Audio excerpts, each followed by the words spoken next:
Bismillahirrahmanirrahim. Para muhibbin rahimakumullah. Imam Ahmad ibnu Athaillah mencontohkan amal perbuatan kita ini, baik yang jismani atau yang rohani, itu seperti tubuh, seperti jasad. Sedangkan rohnya adalah ikhlas. Artinya bahwa amal yang kita lakukan itu kalau tidak ikhlas berarti tidak punya roh. Jasad yang tidak punya roh itu akan dikubur, akan tidak bisa dimanfaatkan.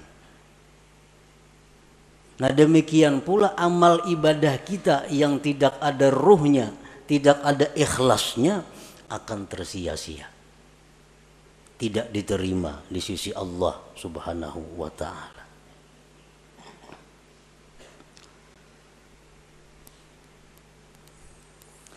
Qala Allah ta'ala fi kitabihil karim, man kana yuridul ajila ta'ajjalna lahu fiha ma nasha liman nurid thumma ja'alna lahu jahannama yaslaha mazmuman madhura.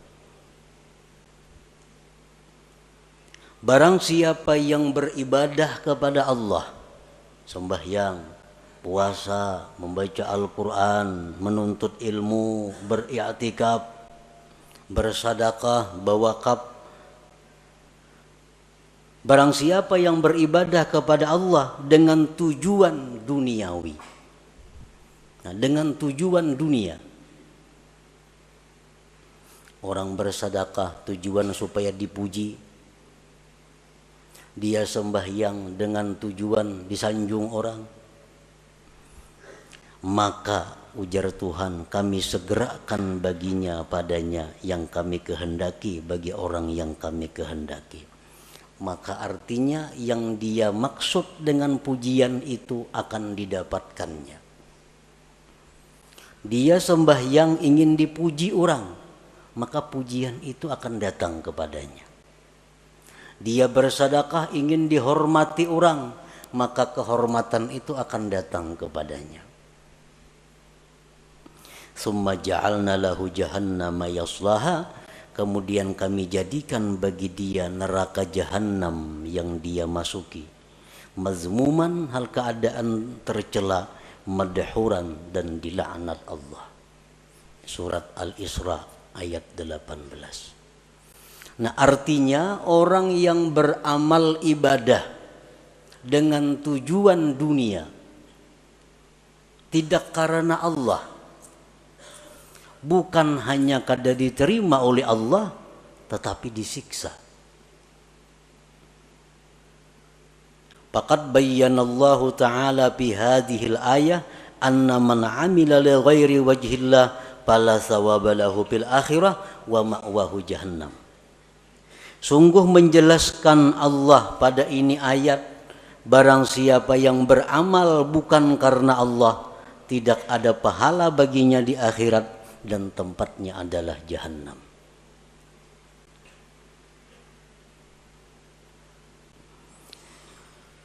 Para muhibbin rahimakumullah. Rasulullah sallallahu alaihi wasallam bersabda, innal abda la ya'malu a'malan hasanah fatas'adul malaikatu fi suhufin mukhtatamah fatulqa baina yadayillahi ta'ala fayaqulu alqu hadhihi sahifah fa innahu lam yurad bima fiha wajhi. Yang artinya, sesungguhnya seorang hamba beramal-amal kebaikan, sembahyang, puasa, zakat, sedekah, haji, umrah, dan sebagainya, maka naiklah malaikat membawa buku-buku catatan amal tersebut, kemudian diserahkan kepada Allah Subhanahu wa ta'ala. Maka Allah berfirman, limparkan ini catatan amal, bahwasanya dia tidak dikehendaki dengan yang ada pada catatan itu akan zatku, ujar Tuhan. Artinya buang itu amalan, karena inya beramal itu bukan karena aku. Wa qala Rasulullah sallallahu alaihi wasallam, idza kana akhiruz zaman sarat ummati thalasa firaq, firqatun ya'buduna Allah khalisa, wa firqatun ya'buduna Allah riya'a, wa firqatun ya'buduna Allah liyastakilu bihin nas. Fayaqulu Allahu azza wa jalla lil mukhlisin idhabu ilal jannah, wa yaqulu lil akharin idhabu bihim ilan nar. Apabila akhir zaman, ujar Rasulullah, jadilah umatku itu 3 kelompok, 3 golongan. Satu golongan yang beribadah kepada Allah ikhlas. Golongan yang lain ada yang beribadah riya, mengharapkan sesuatu dari makhluk, baik itu materi atau pujian. Satu golongan yang beribadah kepada Allah untuk mencari makan dengan manusia.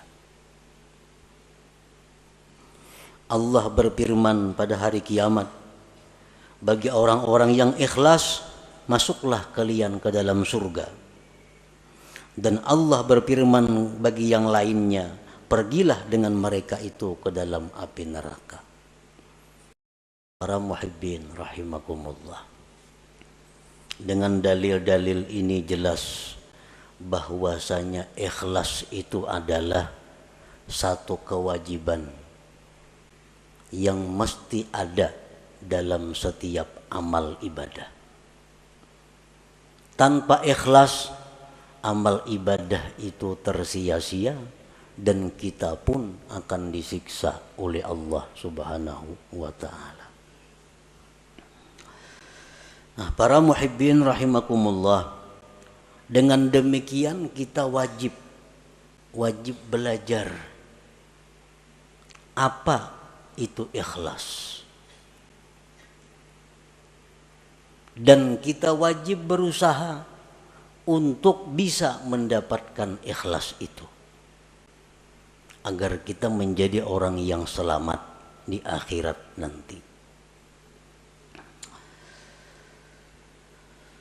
Nah, berbagai macam pendapat para ulama tentang ikhlas itu apa. Satu syekh mengatakan ikhlas itu ini. Ada lagi imam ini mengatakan ikhlas itu macam ini. Ada lagi seorang guru menyatakan ikhlas itu macam ini. Nah, kita ambil dari sekian banyak pendapat tentang ikhlas itu satu pendapat daripada para imam-imam itu. Al-ikhlasu ala salasi darajat. Ikhlas itu 3 tingkat. 3 tingkatan. Yang pertama disebut darajatil awam. Ikhlas tingkatan orang awam.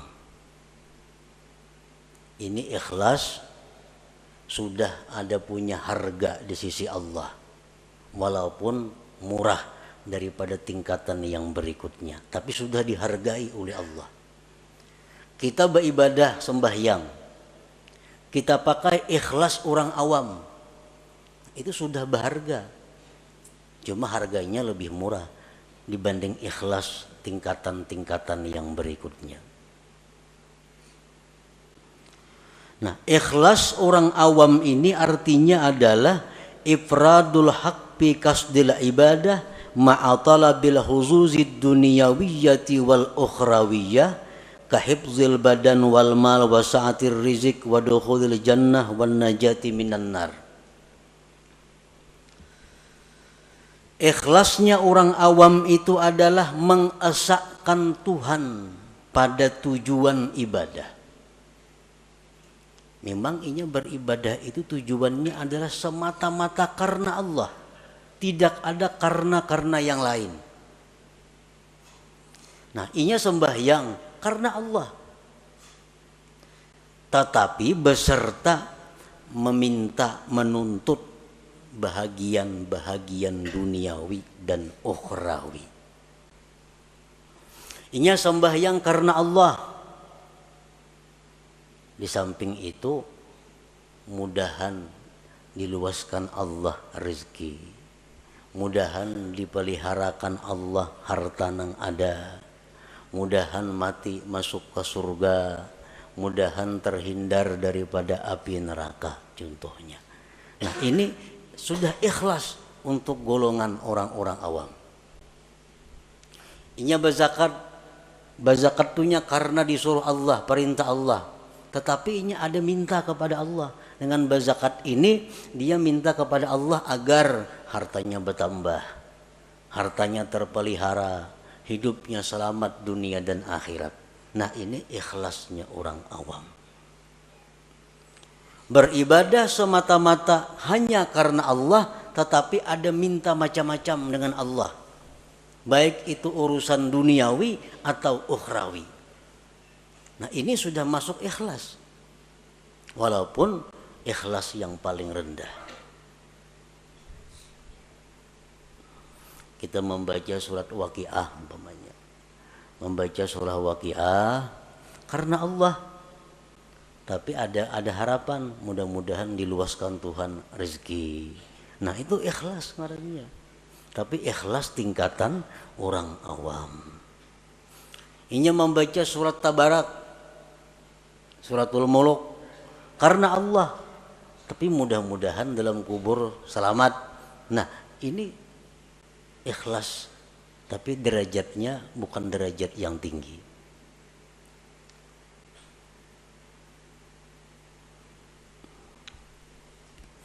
Yang kedua, darajatul khawas. Derajat ikhlas orang khawas. Ifradul haqqi bil ibadah ma'a talabil huzuzil ukhrawiyah kadukhulil jannati wan najati minan nar wal ma'rifati wal musyahadati wa ghairiha. Ikhlas tingkatan yang kedua tertinggi ini. Talarang Allah menghargai daripada yang pertama tadi. Nah, ikhlas derajat yang kedua ini adalah mengesahkan Allah pada ibadah. Artinya inya beribadah itu semata-mata hanya karena Allah, kada karena yang lain. Tetapi serta tuntutan akhirat. Masuk surga, selamat daripada api neraka, diberi Tuhan ma'rifat, diberi Tuhan musyahadah. Nah ini yang dituntutnya kepada Allah. Ini berzikir umpamanya 1000 sehari atau 10.000 sehari. La ilaha illallah, la ilaha illallah. Tujuannya apa berzikir ini? Karena Allah. Allah nyuruh berzikir. Tapi inya minta kepada Allah agar diberi ma'rifat kepada Allah, agar diberi musyahadah. Nah ini ikhlas tapi menurut tingkatan khawas ngarannya. Belum lagi sampai ke derajat yang tertinggi daripada ikhlas itu. Tapi sudah ikhlas ngarannya. Ya tadi orang membaca surah Tabarak supaya dalam kubur selamat daripada fitnah kubur. Nah ini ikhlas. Tuntutan akhirat. Ini ikhlas derajat khawas ngarannya. Inya kadada dalam ibadah itu minta kepada Allah urusan dunia kadada. Nah, beribadah kepada Allah karena Allah, nang dimintanya kepada Allah urusan akhirat. Kadada urusan disihatkan badan, kadada urusan dimurahkan rezeki, kadada urusan berdagang supaya payu, kadada. Urusannya apa? Inya beribadah nih karena Allah, nang dimintanya kepada Allah urusan akhirat. Nah ini ikhlas tingkatan yang nomor 2. Ini lebih hebat daripada yang pertama tadi. Yang ketiga, darajatul khawasil khawas. Nah ini derajat yang tertinggi. Tahqiqul ubudiyah wal qiyamu bi huquqir rububiyah bil ibadah. Dia beribadah itu semata-mata memantapkan kehambaannya dan mendirikan dengan hak Tuhannya. Aku beribadah ini semata-mata karena Allah dan aku ini adalah hamba Allah, titik.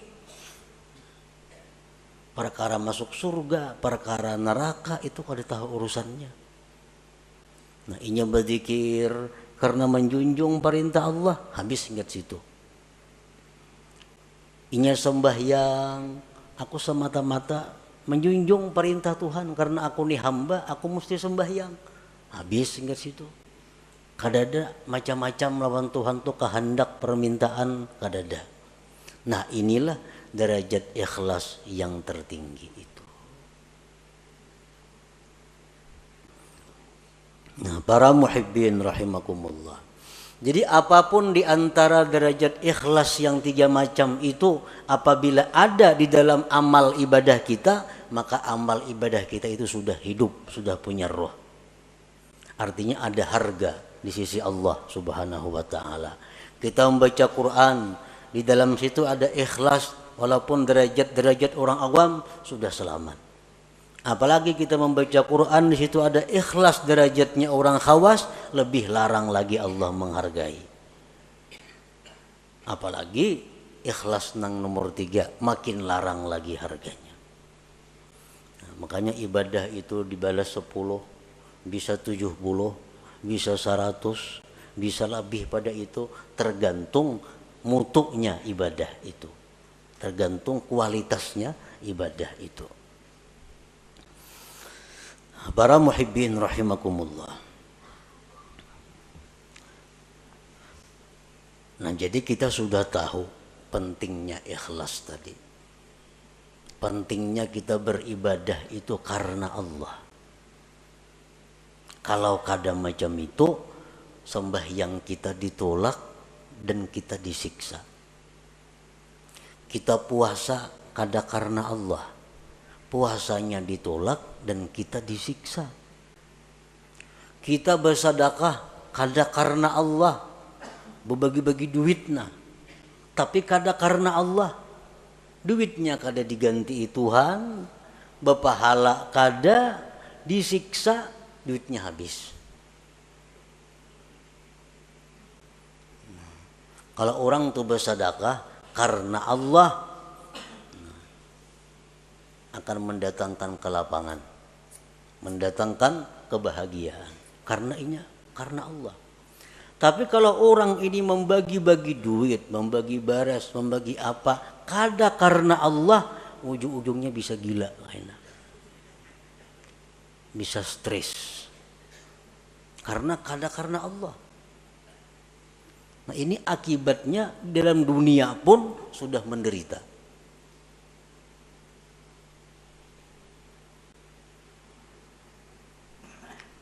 Jadi ikhlas ini bukan hanya perkara diterima kada diterima, disiksanya ini yang jadi masalah. Sembahyang nang mestinya jadi ibadah berbalik menjadi maksiat.